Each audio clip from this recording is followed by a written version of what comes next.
There's something so obscure about what it is for us to be. I could easily ask this question of anything, what it is for that thing to exist, what it is for this thing to exist, and so on. But the moment this question is turned inward, the question collapses.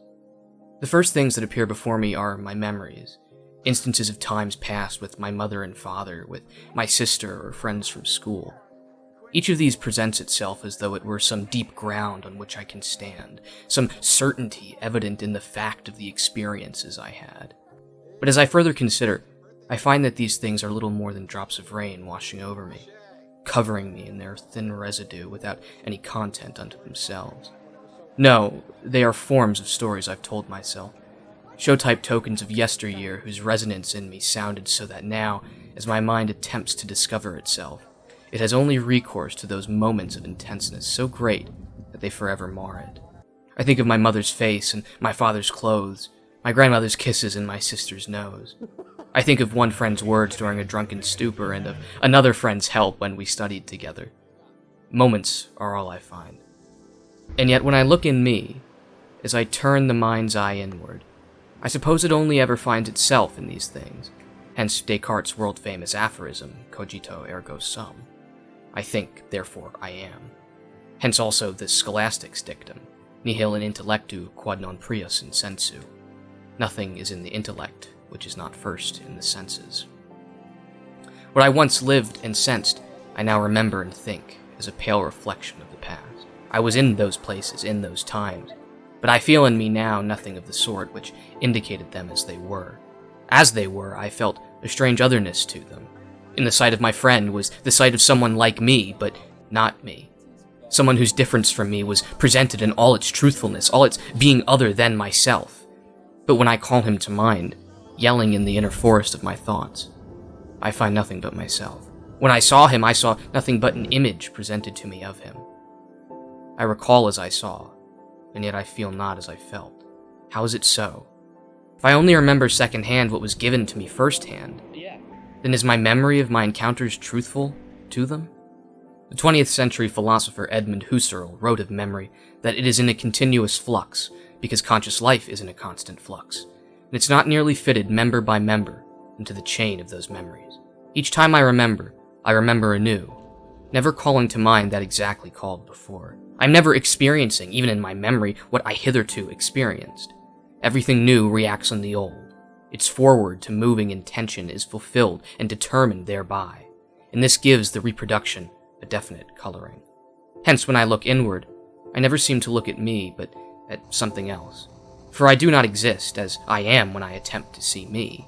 Rather, I am a thing hiding in the shadows, constantly running away from myself, doing nothing but ferreting and questing, keeping incessantly whirling around, building up and becoming entangled in my own work, like silkworms, and suffocating myself therein. Perhaps the task of self-discovery lies not, then, in a private withdrawal into our own stove-heated rooms, resolving of the stoic truth that there is nothing that is completely within our power, except our own thoughts. For even these seem to elude my grasp. As Kohelet writes in Ecclesiastes, vanity of vanities, all things are vanity. Or, in the Hebrew, havel havalim, hako hevel. Vanity, or more precisely, wind. All is wind. Why dare inherit the wind from the toil digging deep into my selfsame soil? My hands will always be empty.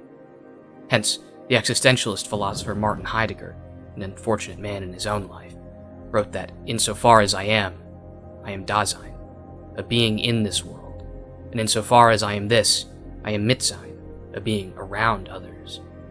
It was only on the prompting of Socrates that Meno's slave arose to the task of geometry. So too, it seems, only when I stare in the face of another do I see myself. The expression the face introduces into the world does not defy the feebleness of my powers, but my ability for power.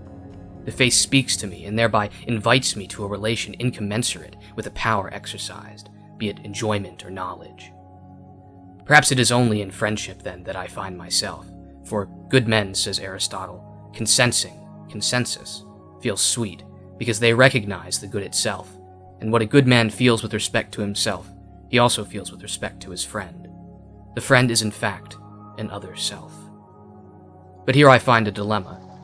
If I am to be with another and let our light shine on each other in the coactivity of mutual self-discovery, how am I to know who the true friend is? I know my days are numbered, and yet I see around me nothing but attempts to hide this fact. In the face of eternity, I'm nothing. Yet in the face of others, I seem to be a thing potentially worth pedestal, capable of being plastered with poses on places of ill descent, red light districts and square timepieces showing fine signs of money, wealth, and artifice. Verily, every man at his best state is altogether vanity, and I'm no better. Even in the act of saying, I only whistle wind. Uttering a word is like striking a note on the keyboard of the imagination, says Wittgenstein. Perhaps then the whistling is the saying, and in the act of writing, there is nothing different from a display of self to others, a making of myself as I'd like to appear, thoughtful. Perhaps the search for myself is never over, for if I cannot step into the same river twice, perhaps I will never look at the same thing again in the same way. Maybe then the judgment of all vanity is only provisional, and at some future time I'll find more meaning in my feelings and speak more freely of them as I feel them. The whole visible world is only an imperceptible atom in the ample bosom of nature. No idea approaches it, says Pascal.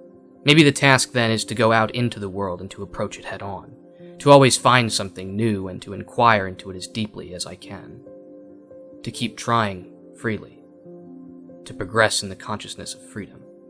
Maybe I'll make a joke out of myself and I won't always be as I'd like, but I'll take that as a sign of hope. Let men laugh at me with such delightfully happy smiles that as I look at them all gathered round me, I could well believe that they are tipsy with the nectar of the Homeric gods. Whether I exist or not, I don't care. I'm human, and I'll be damn sure not to forget it. Freedom and life are earned by those alone who conquer them each day anew, says Goethe.